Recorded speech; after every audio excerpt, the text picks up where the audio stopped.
Okay, we are back again with episode 46, fresh off of Phish Summer Tour. Summer Tour Part 1, I guess, with episode 46 of the We Are Everywhere podcast.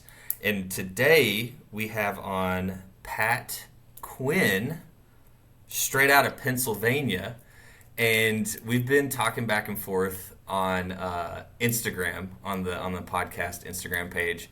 And dude, I gotta say, your page and like what you do for work looks so badass and like cool. So I kind of want to learn a little bit about that. It looks like you're probably like in the shop or your office or the studio. I don't even know what you would call it. Yeah. But you are the executive director of the Center for Metal Right. Arts. Is That's that correct. correct? Yeah.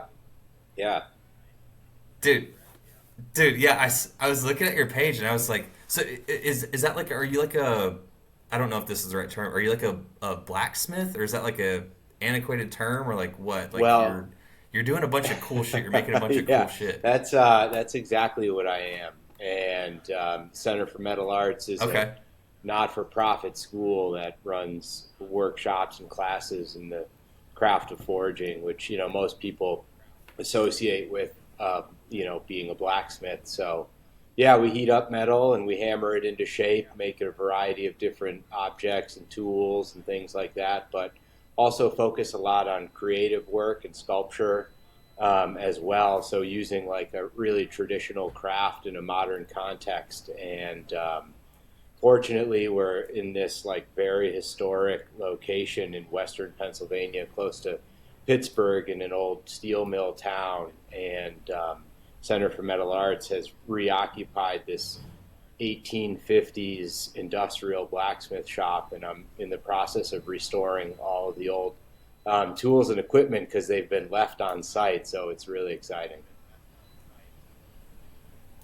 That's cool, man. How did you get into that? Because I mean, to be honest, you're the first person that I've met that um, does this type of thing. And for me, it's one of those things like to where you see it in like older like Yeah. cartoons, I guess, to where there's like a blacksmith or not cartoons, like older like western like movies and stuff Yeah. to where it's like there's a corner store and then there's like a blacksmith and then there's like this and so how did you like get into it? Did you just like stumble across it? Did you go to school Yeah, I for it? went to school for art and majored in sculpture. And during that time period, I got really involved in working with steel and welding and fabrication, and was building like, hollow form steel sculptures, like these big volumetric shapes and stuff like that. And then, so I was already interested in the material before I learned how to forge. And after graduating from undergrad, the only job I could find that was like steel related was in a blacksmith shop. And at the time, I thought I wanted to be a welder. So when they offered me a position in the forge, I was like slightly disappointed, but it turned out to be a blessing in disguise because forging has become my life and my passion. Besides fish, of course. But so yeah, I've been pursuing it ever since graduating from undergrad. That's so cool, man. And it's a cool thing. It's something that I had never like really thought about. But then like once we connected, like I said on Instagram, like I'm doing like the total like creeper move, and I'm just like scrolling through like your posts and stuff. And I'm like, dude, this is such like a manly man's like badass type of thing to like be into, and it's so cool. And like you don't really think about like just going through day to day life unless you're into it or it's something that you Yeah. do. Like all of the things that you can make from art to like you said to tools to like infrastructure, like it's amazing. So like, what are some of outside of like the art world? I know you mentioned tools as well. So, like, what are some of the like main things that you're making or teaching others to Yeah, make? well, mainly it's like technique based, and it's tool making, and it's sculpture and art related. But a lot of what people in my craft get involved in is architectural work as well. So like handrails and gates Hmm. and fireplace work and stuff like that. But because there's not really like a need for a village blacksmith anymore, times have obviously changed quite a bit. People involved in this Hmm. craft and in my field tend to bring much more of like a custom artistic flair to the work. So, the clients that we try to get are ones that would like architectural work for their home or something that is creative in nature or, handmade or involves like traditional joinery. And so it went from being like this craft or process that was like necessary for a society to function to something that can be seen now as like a little bit more high end, because the stuff we do is so commonly done by machines now. So we've kind of got ourselves in a bit of a different place than we have been traditionally. So Well, I mean, it's still badass nonetheless. So if you're listening to this and you want to follow a badass page and see some really cool shit, his Pat's Instagram handle is hand forged in yeah, and I gotta VT. say too, man, like Correct. Okay. it is traditionally it is a manly craft, but it is getting really diverse, and it's really cool that that's happening. And my school celebrates diversity a lot, and so our students are more than just strong white guys. We have like an incredibly diverse range of students. Lots of women are getting involved now, and yeah, I, s- yeah, I see it's really that. cool. Yeah, you've got a wide array of people. It's not just a bunch of, like you said, like burly men with Right, beards, right, that are like hammering out steel. Like you've got people from all walks of yeah, life here, and it's yeah, it's man. it's awesome. So yeah, give Pat a follow. Hand forged in VT, and is in VT. Does the VT stand Yeah, for Vermont? Are you originally not from Vermont, or? originally. Yeah, Okay, I okay. um, I was born and raised in Connecticut, and I went to high school in Connecticut, and then where I got my undergrad degree in sculpture was in New York State, and then after that I moved to Vermont, and that was like I lived in Vermont from I think 2005 until about 2011. Yeah, Okay, so 2005 to yeah. 2011. So just missed the just missed the fish there. So with you with knowing that part, I guess this is speaking of Vermont, this is a good way to transition into what the podcast Yeah, is about here. Is your story of discovering and getting into the band Fish. Um, so when, I guess, to just sure. launch it off, when and where did you discover the band? Were you junior high, high school? Were Yeah, you, junior high was it, definitely. Just like most folks, I had an okay. older brother, and yeah, I know, right? It's Did we like hear that I was so listening much? to a couple episodes here the other day, and it was like, oh, my older brother, Yeah. and I was like, damn, they all got my same story. But I know we have to be like really thankful for them for plugging us into this stuff. Um, but we For both sure. went to prep schools in Connecticut, which were like boarding schools, and there were Hmm. a lot of heads that went to those kind of schools as well, and people that were into the dead, and that was like the early mid '90s when my brother was there, so Phish was just getting popular and stuff, and he just got some tapes from some friends. I think they were even just like had a couple tracks on a mixtape even, and the first two songs I heard were on a mixtape, and it was Fee and Stash from a live one. So that I got a tape with those two tracks on it, and those were my like immediate introduction to the band. Okay, gotcha. And you said this was what year This was probably roughly? 96, I would say, or late 95. Yeah. Yeah. 96. Okay, so 95, 96, and you've got the fee and the stash from a Yeah. live one. So, and it was like you said, you mentioned it was probably like on a mixtape with some Yeah. other stuff Yeah. on there as well. So, I'm curious. Whenever you heard this, was it one of those things to where it was like, oh, this is just another song I'm listening to? You're like passively listening, or did you like immediately like Stash comes to mind because it's such a intricate Yeah. sounding song? Did you immediately hear it and be like, what is this? Did it like immediately capture you, or did it No, take it some time? immediately captured me. In fact, like when my brother handed me the tape, he was like, "You got to check out these guys, Fish. There's these tracks." And I think like I was pretty young, so he was like, "Oh, this, Fee had those sound effects from like Junta, and Stash, of course, had like the crowd clapping along, and so like." I really liked the music, but I was really attracted to like the weirdness of it all and the composition of Stash.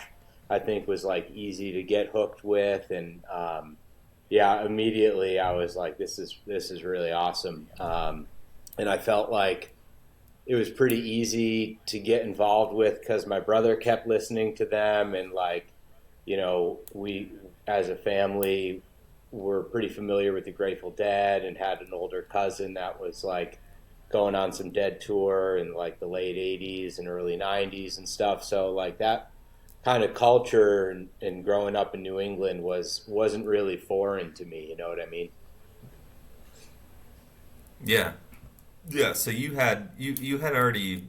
It sounds like you're already familiar with the Yeah, Dead a bit, so you weren't a stranger to weird sounds in songs and um, odd compositions that aren't just like straight like 145 right. rock and roll. Like so you had a little bit of a taste of some For weirdness out sure. there. So that's probably why it grabbed your Yeah. ear a little Yeah, bit. definitely. Um, okay, so we get the mixtape around 95, 96. Check out Stash and Fee and immediately take to it. So after that initial introduction, are you like immediately like going to like record stores or like trying to like figure out like who this band is, like looking for albums to find that there are none on the shelves that you can find? Like what's your next steps after that? On Are you like searching them out to try and find them? Is your brother just being like, hey, I've got more Fish for you, or what does that look like? Yeah, it's hard to say exactly, but I actually feel like it might have been earlier than 96. Honestly, I don't remember when a live one came out necessarily, but I was really young, and so I didn't have much like independence to like go to record stores or have much of an allowance to buy music or anything like that. But I felt like my brother and his friends were a steady funnel for that kind of stuff. And then things that are pretty vivid in my memory, though, are, buying a live one from a CD store. And I remember having a cassette tape of Rift, but I don't remember like the exact timeline of all that kind of stuff. And then getting into high school was when I started like trading tapes and collecting bootleg shows and things like that. But yeah, I had a Okay. pretty steady stream of that music, I would say, from my brother, and then I would had a dual cassette boombox, so I would just dub everything I got my hands on, studio or otherwise. That's awesome, dude. Um, so I didn't really get to participate in the like tape trading Right? part of it.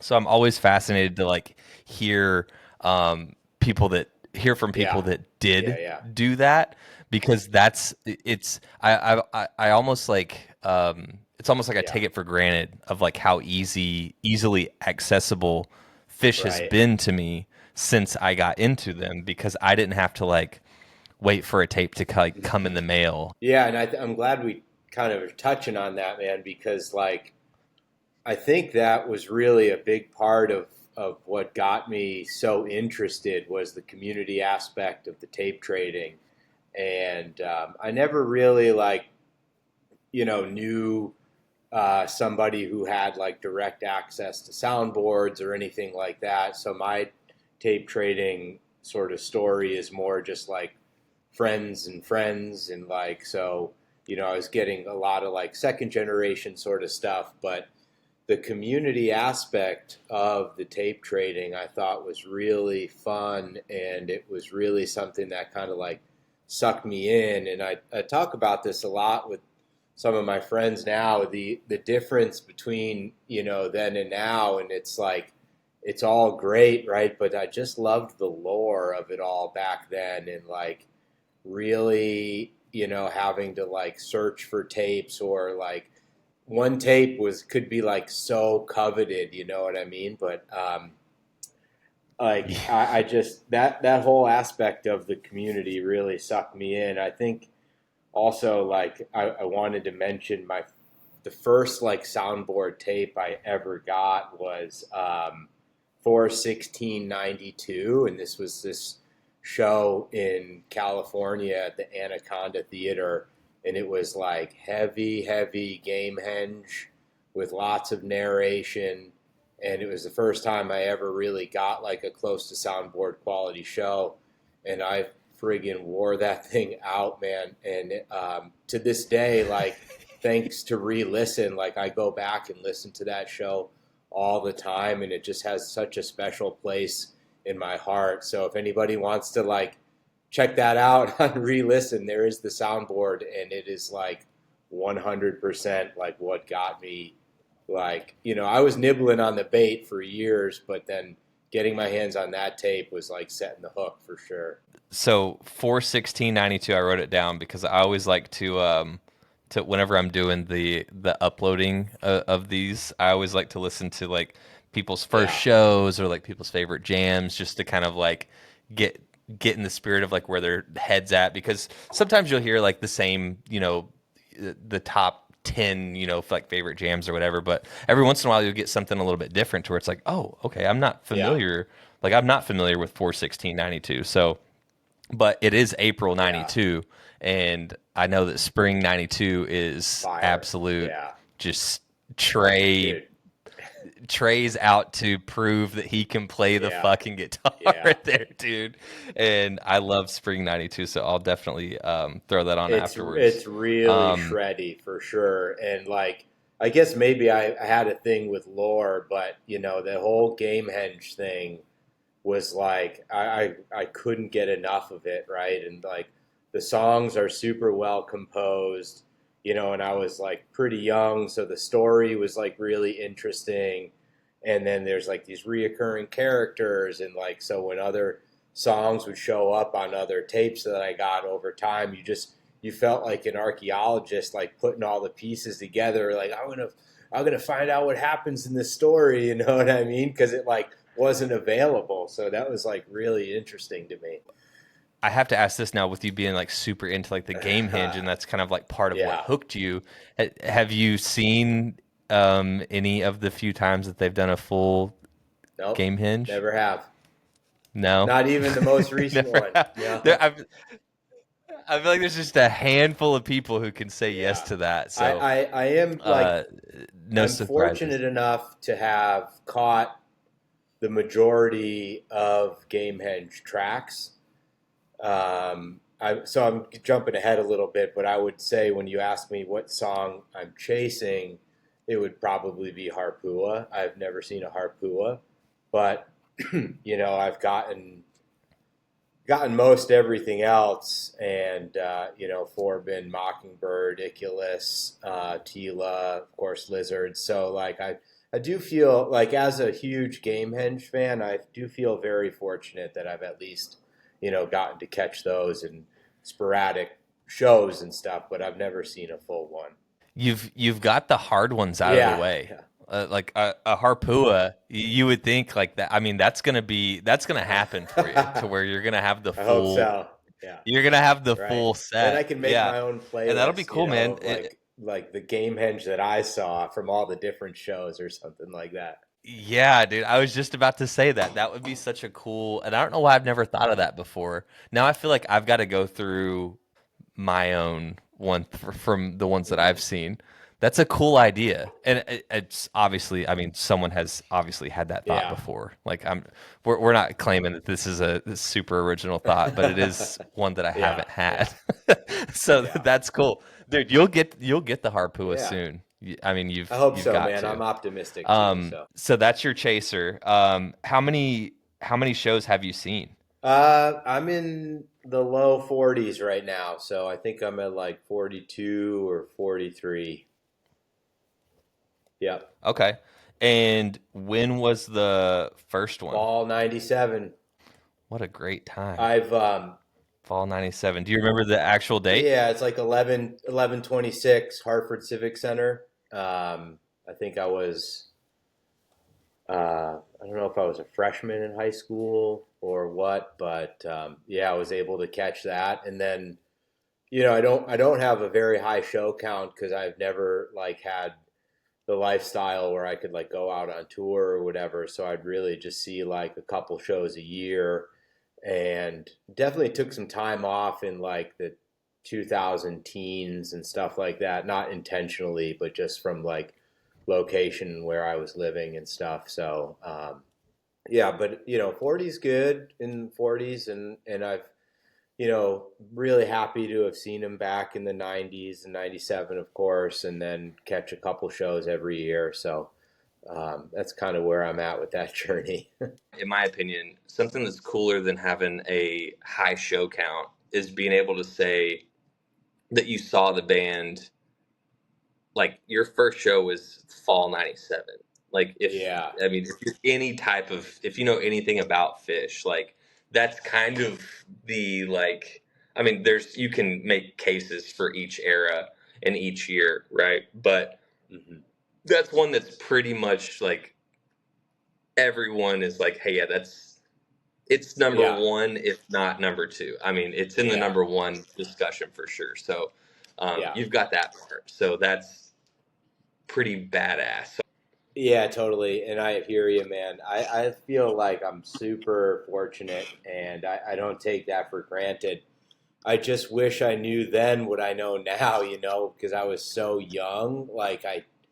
And I don't think, I mean, I know in 97 we all realized we were like witnessing greatness, but, I was just a kid, and it was just a Phish concert, and it was like all I wanted to do with my life. But I didn't realize like how special it really was until you had a lot more to like compare it to and stuff like that. But yeah, there's no soundboard of that show, but I listen to it all the time, and I still get all the feels. yeah. And so 11/26/97. What did they play there? I'm not super familiar with that one right off the top of my head.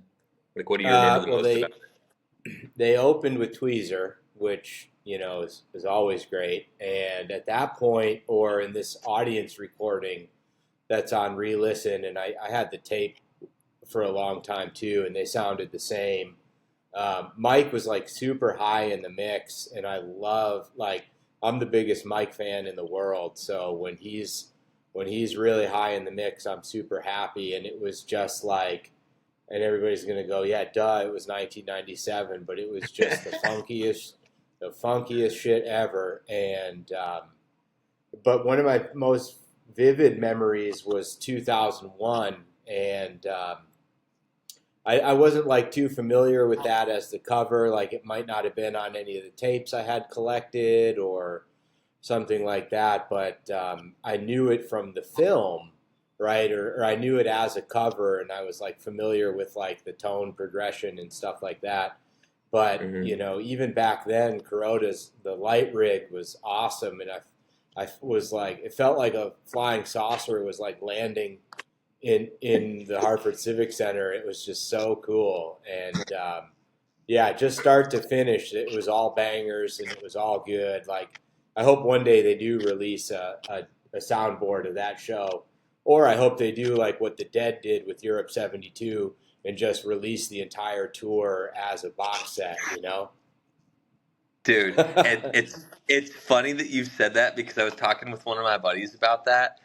There's a strong possibility. I don't okay, so I think there's a strong possibility whenever that day comes where they do have to call it quits, for good, just due to old age or with whatever happens.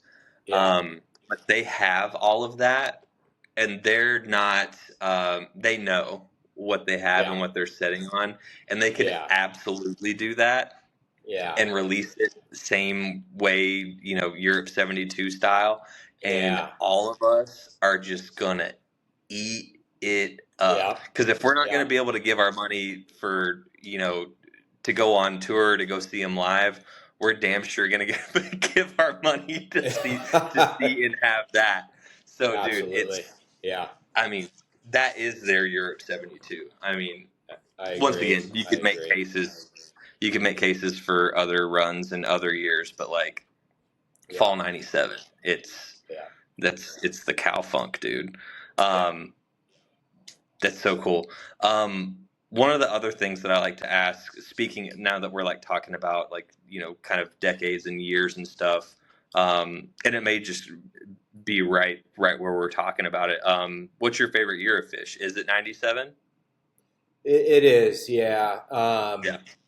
For a lot of reasons, honestly, and I'm sure there's like some, sentimentality because it was the year of my first show, but like that whole year, the band was just in the pocket. You know what I mean? It was like unbelievable, and I really love Machine Gun Trey, and I love the shreddiness, but I am a huge Mike fan, and that plays a big role in my love of '97. But also, I really like when they play together and sort of like nobody really takes the lead, and it's this like whole band jamming as one unit rather than three guys backing up a lead guitarist kind of a feel. And so, that's a big reason why I like a lot of '97 as well.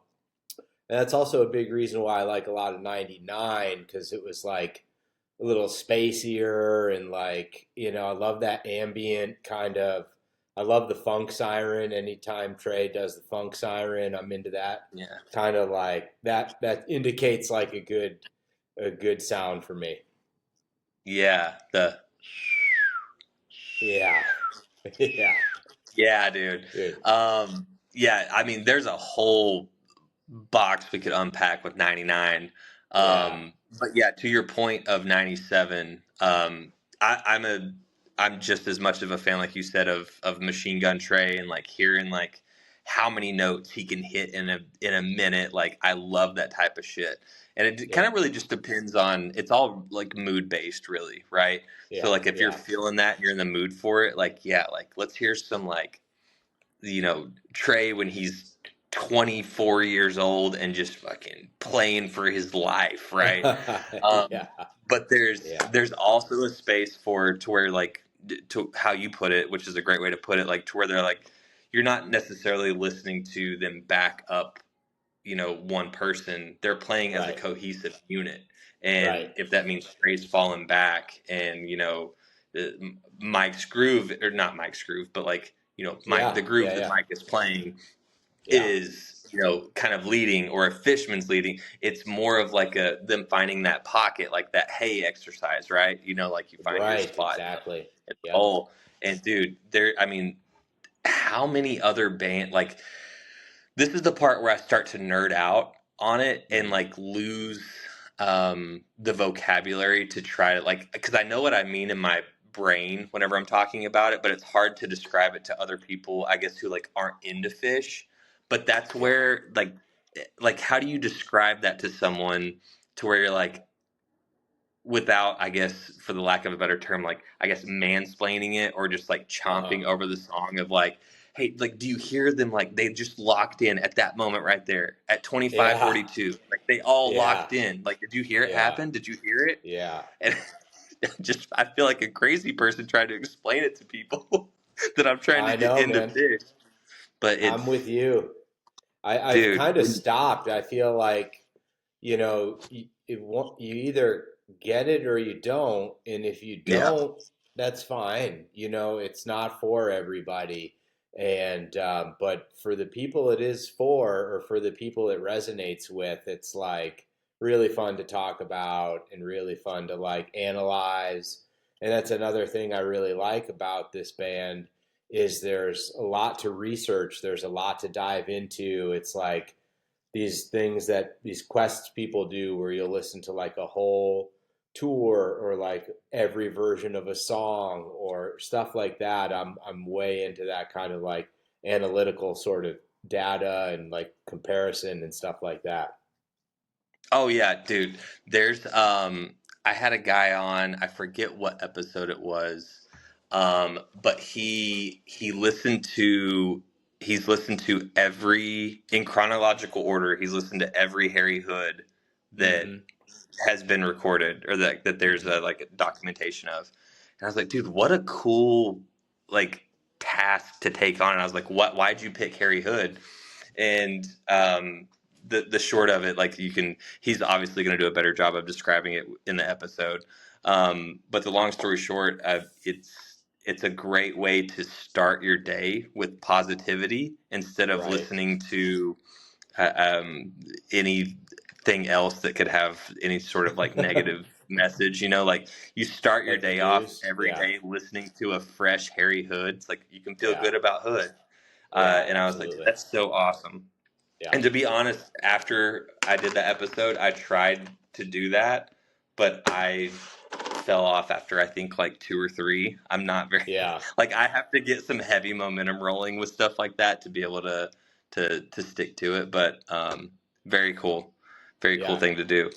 Um, Another thing that I like to ask because it is all well before we do that part, if you had to pick a favorite jam of all time, like Desert Island, like Mm. only jam you can listen to for the rest of your life, it's an impossible question to ask, but what would you pick? I honestly don't know, so I wrote down a couple, Okay. and a couple like sort of like vague answers or whatever. But like I I always for some reason, and I think this is just recently or whatever. So it like you said, it's mood dependent and stuff like that. But it'd be easy for me to pick like some sort of funky 97 something or other, but I've been listening to the Prague show a lot, and I really like the Prague Ghost because Yes. it's like it's a little faster and it has a little bit of funk and also a little bit of Machine Gun. It's like I don't know. It's very like well-rounded jam, and it ticks like a lot of my boxes of what I look for in a good jam. So if you had to put a gun to my head, I'm going to say that one right now. Solid answer. Yeah. Solid answer, dude. I love that. That I show love in that. general, though, is just pretty epic. That maze is really good, and I am a big fan of '98 as well. So like that clean sounding sort of feel is it's up there as one of my favorite shows to listen to. Yeah, and speaking of 98, that's kind of like a I guess what I would call like a and I don't even want to say this to have it documented, but I'm gonna go with it. It's kind of almost like a transition year, Mm, because 97 was so epic. And then with mm, 99, it's almost not even a 98. You could say it's not a transition year because I feel like 99 gets overlooked a lot by just mm. like the general masses. Yeah. Um, but there's some really good stuff in 98. I just don't know how I would describe the 98 sound specifically if I was like put on the spot, Yeah. like Me neither. uh, Me neither. I mean, it holds its place, and there's a lot of cool and good shit that happened in '98. But I don't know, there wasn't. I struggle to find that like one defining thing of being like, oh, this was 98 was the year of this, as far as Yeah. sound development, Yeah, it's hard to talk. It's hard to like put a term to the style like the cow funk or like spacey sort of stuff. Yeah. But the whole this it sounds like the words I want to use to describe it are like clean and crispy, and it doesn't have to do as much, I guess, with like the quality of the playing as much as like whoever was recording and mixing or whatever. But I just love Trey's tone in '98, and I don't really know if it's different than '99. I'm not like an educated guitarist or whatever, but when I listen to like soundboard recordings of '98, they just sound clean. They just sound clean, and I like to kind of describe it like that. I feel like. I feel like it's a good way to describe it. Maybe like 98 would be like the setting up of the tone for 99, because that's Yeah. another thing that 99 is really special, or with one of the things that I think is special is Trey's tone. Right. It's almost, if you're well versed, if you've listened to, which I mean, if you're listening to this podcast, you've listened to a lot of Phish, but like you can almost hear anything from 99 and immediately tell because of the tone. It's just Yeah. it's one of those things. I don't know how to describe that part either, but Yeah. yeah, we can nerd out about tone all day. Hell and, yeah. and also not know what I'm talking about all day. Right. Okay, All at the so same time. Yeah. yeah. So okay, now we've got the favorite. We've got the Prague as the favorite jam of all time. What Uh-huh. if you had to pick? What would be if you could pick a song that you would pick for Phish to never play again? If you could pick a song to never hear again, I see you shaking your head already. What would that song be? There's so many of them, dude. You know. And I'm not a hater by any means. So to me, Right, it's me like either. it's to me like what makes a good show is all about like set list curation. And there's moments when the vibe is high and the energy is high, and then it just happens, and everybody like goes, oh man, you know what I mean? Yeah, And whatever I that do. song is my least favorite song. Okay, so Farmhouse, Bug, Joy. Actually, So, dude, any to be cool down honest, song? um, you know what? It's all the love and light, right? And I don't care if I can take low hanging fruit or whatever. But other songs that I cannot stand Blaze On, like one bit, man. Like for some reason that song I think is just so cheesy and sophomoric that like I can't get involved with it. And there's so many times that there's like a good jam associated with Blaze On, Right. so I can appreciate that about it. But as a song, it's just like a radio pop song, and I don't resonate with the lyrics or the melody of it all. And I think it was during the Island tour when they were first like playing Ghost and stuff, and Trey was like, this is really long and really radio unfriendly, and then to go to like playing songs like Blaze On and stuff, it's just a stark like contrast. And so there's a couple of tracks that I could care less to hear, but all in all, I'm really happy with everything. But I have sort of like been educated in art and critiquing art, so I can be a really critical fan as well. And so I try to keep it positive because I am super happy with where they're at, but I can very easily like start to nitpick and critique and stuff like that. So Dude, you would fit in so well with my Phish crew, because it's like yeah, one of those things where like it obviously, I mean, it kind of goes without saying, like we're all obsessed with the band and we love the band and it's our favorite thing to like go do in the world. But I always get a little it, I don't even want to say it's a red flag, but it's just kind of like an alert that goes up whenever I talk to someone, not necessarily on the podcast, but just like talking to someone like either like at a show or like on the lot or something, who can't find one critique. It's everything is Oh awesome, yeah, and yeah, oh my god, they burned the place down last night, and then you look at the right, set list and it's a right. 27 song Yeah, show. yeah, And yeah, it's like, oh my god, it's like, okay, so we're just deriding essentially, but yeah.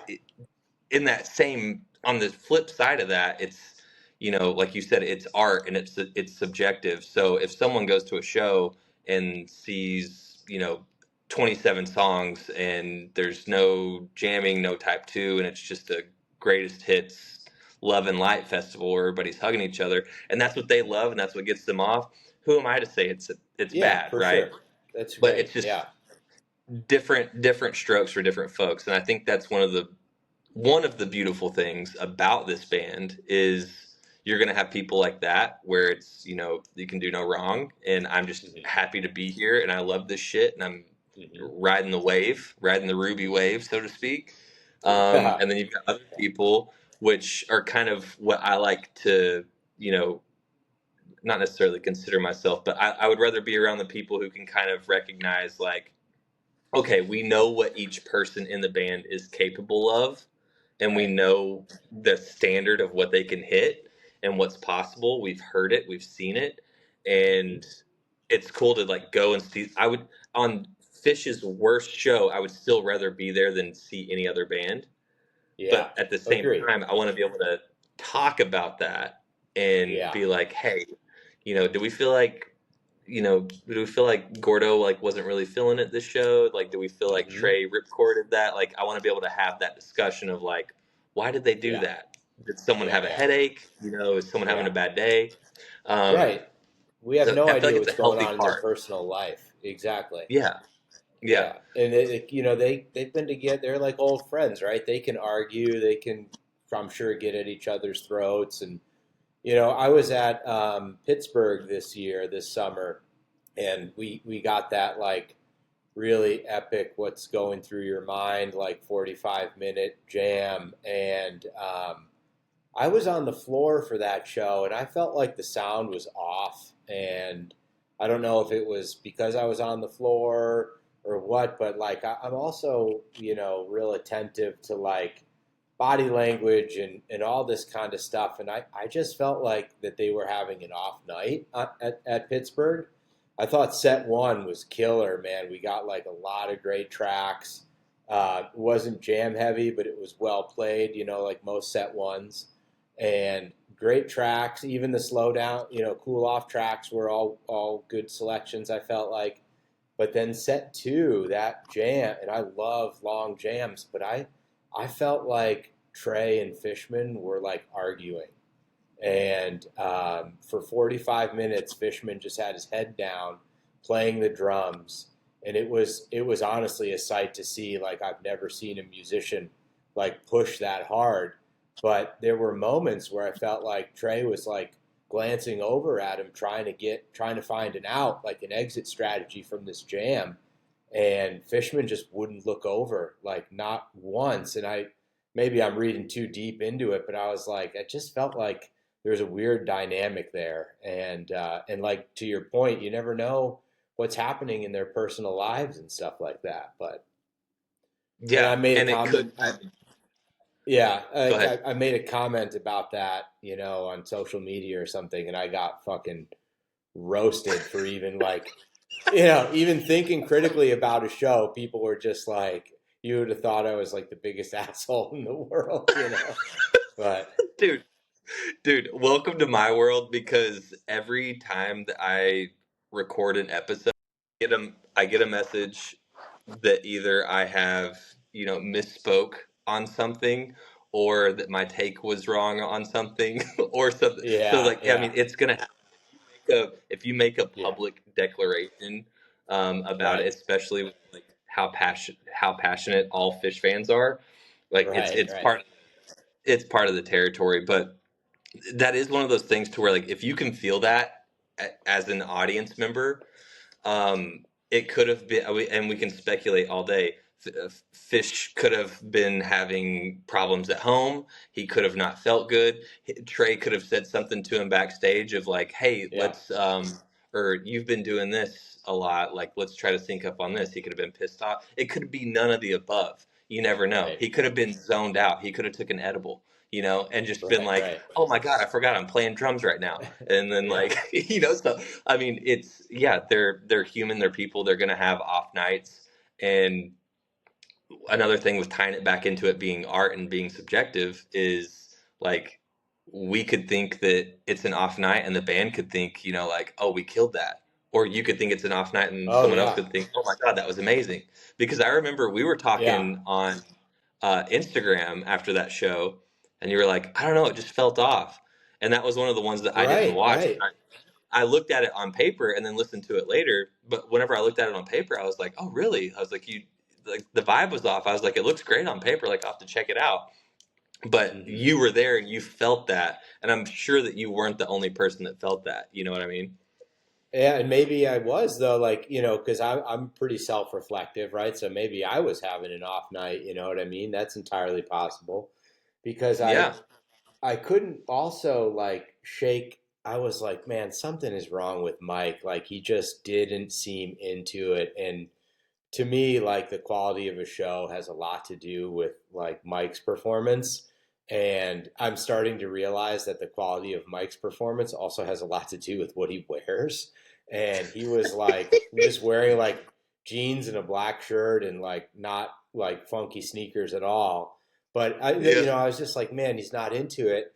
And then he got on social media like a day or two later and was like, dude, the Pittsburgh show, he's like, I was totally feeling it. And I was like, huh, like maybe it was me, you know what I mean? But it could Well, be anything. It's just crazy.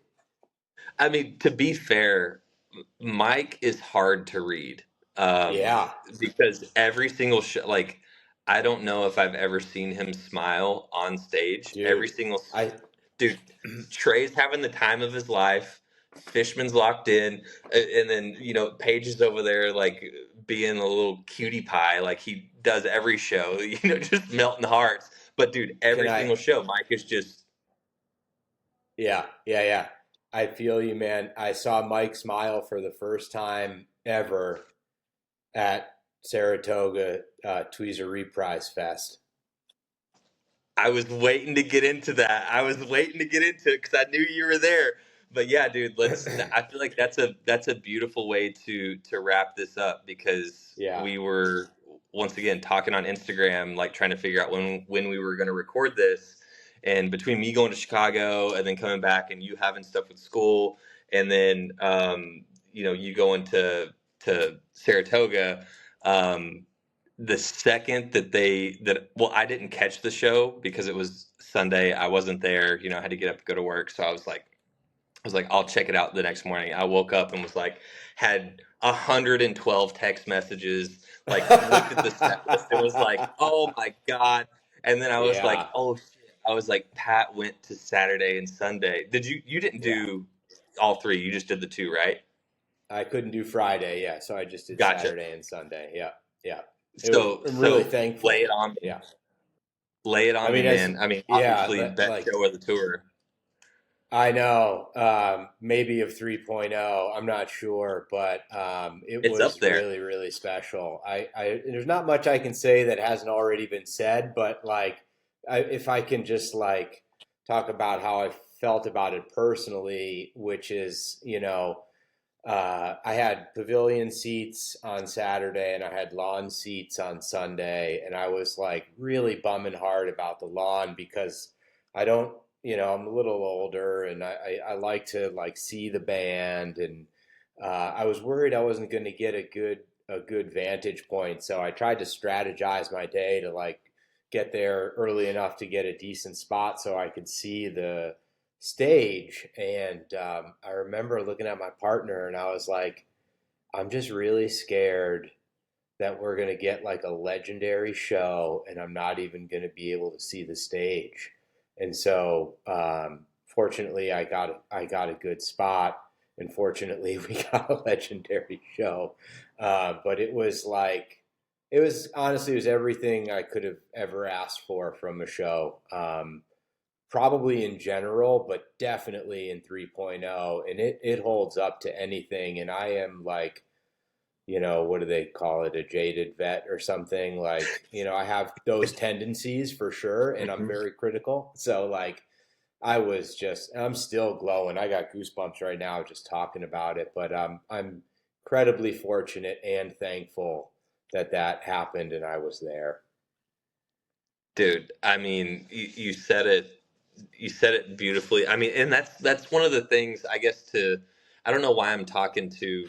I feel like I've referenced people that aren't into it multiple times throughout this podcast. And if you're listening to this podcast, you're obviously into it. But this is one of those things that we're all chasing, right? Yeah, It's like that's yeah, the reason why you go to multiple shows. That's the reason why whenever you're talking to someone that's not into Phish and it's like, yeah, I've seen them whether it's 42 times or 342 times. So to the normal person, they're like, the same band? Really? yeah. It's like Right, it's right. I'm chasing something, man. I Yeah, know that they're gonna every show it's a roll of the dice. You're yeah, gonna get something, but what is it gonna yeah, be? yeah, And Sunday night at SPAC was the thing that I feel like 90% of people are chasing. It's yeah, that special thing. It's lightning in a bottle, if you will. And dude, I'm so happy that you got to see that, and I'm so jealous because those are the moments that's like, yeah, I'm getting goosebumps now because I was listening to it earlier today. Like yeah, the so in second set, the long tweet prize. yeah. That's the from what I've heard. I mean, first off, let me say this: that show is a front to back listen, like no Right, skips. right. Like you're gonna have a good 100%. time. Start at the first set, end at Yep, encore, and like it's a yep, heater all the way through. High energy, yep, everything. yep. But that long tweet prize in the second set was the highlight for me because, and I think you kind of like dabbled in this earlier by saying like skip the love and light stuff, like the evil fish. Oh yeah. Um, I was re-listening to it even last night. We were sitting out on the patio playing a dice game, and I had it playing, and my girlfriend like looked up to me. It was like probably like I want to say 11 to 12 minutes into it, and she looked up and she was like, this is like the dark stuff. And I was like, Yeah. yeah.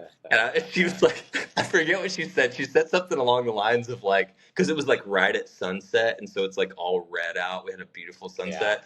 And she was like, it almost feels like we're like at the gates of hell right now. And I was like, it does. Hell yeah. Nice. Dude, and it was I just love it was that. so it's so good. I'm probably gonna re-listen to it again tonight. It's just I mean, I don't know what else to say about it. Like I'm gushing and I'm so happy that you got to experience that live, dude. That's Yeah. amazing. I am too. Thanks for that, man. I've listened to it every day since that Sunday, 100%. And it's not getting old. And I know that like the day after the show, everybody's like, oh, for like every show, you know what I mean? But I do Mhm. really think this one is for the ages for sure, and I'm incredibly grateful that I was able to make that. Dude, yeah, you were there. You've got that. Nobody can take that from you. Yeah. It's amazing. God. So okay, so the tweet prize, the long tweet prize second set, that was my highlight. What was your highlight from being there? Was it the whole thing in general, or do you have like a favorite spot? It was the whole thing in general, man. And it's like really serendipitous. Like, I mean, every time they went back into Tweet Prize proper was like very, very special for me. I've always liked Tweet Prize better than Tweezer just because I like the energy that it has. Energy. And Yes. yeah, and so like, moments where you could like hear it coming out of a jam or during a jam or something.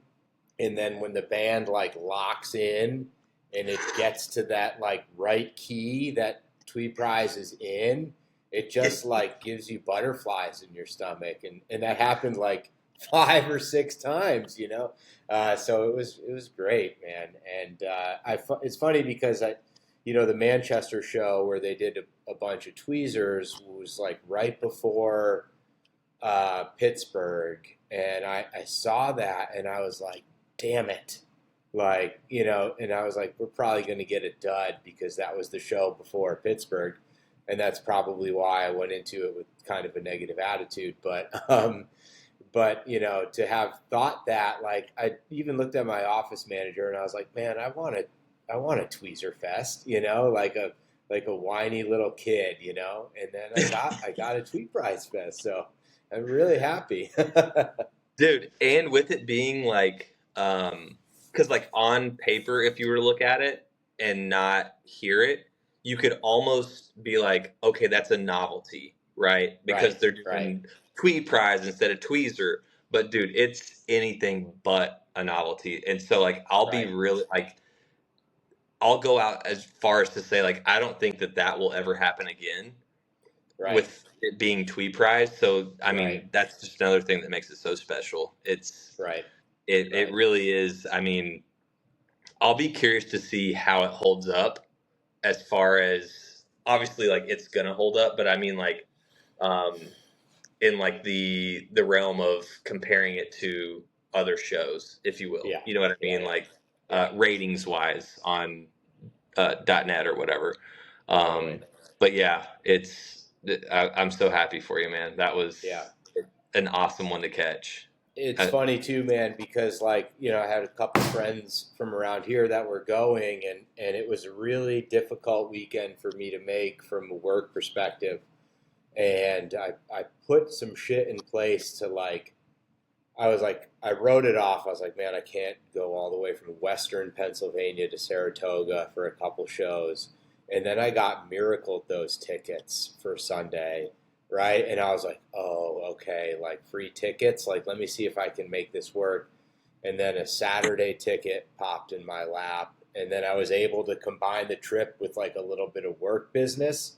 And then like the stars just aligned. And so like, it would have been so easy for me to be like, nah, I can't do it. It's like a 7.5 hour drive and I'm too busy. But I'm so glad that I put the effort in to make it work. Because you would be kicking yourself right now. Totally. You'd be kicking yourself. Yeah. That's awesome, man. Yeah. Well, Pat, thank you so much for, one, coming on and making the time to do the podcast, and two, thank you for your patience on dealing with all of the technical difficulties that we've had tonight. I'm gonna be able to piece this thing together and make it good. Okay. But any other things, I always like to add at the end, any other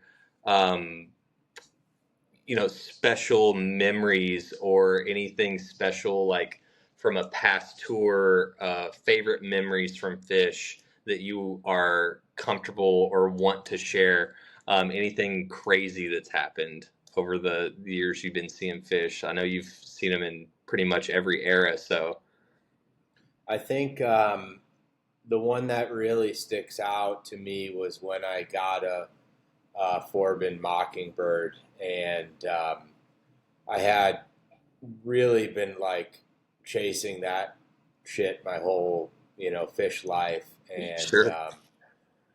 They played that in 2009 in Hartford, which was right after they got back together after the breakup, and I don't know what I expected, but I definitely didn't expect that, and I caught that show with like one of my longest time Phish buddies, and just a pure joy moment when Forbin starts and there's no mistaking what track it is, and him and I just literally like jumping up and down, hugging, like streaming tears, like it just was such a special moment in my life.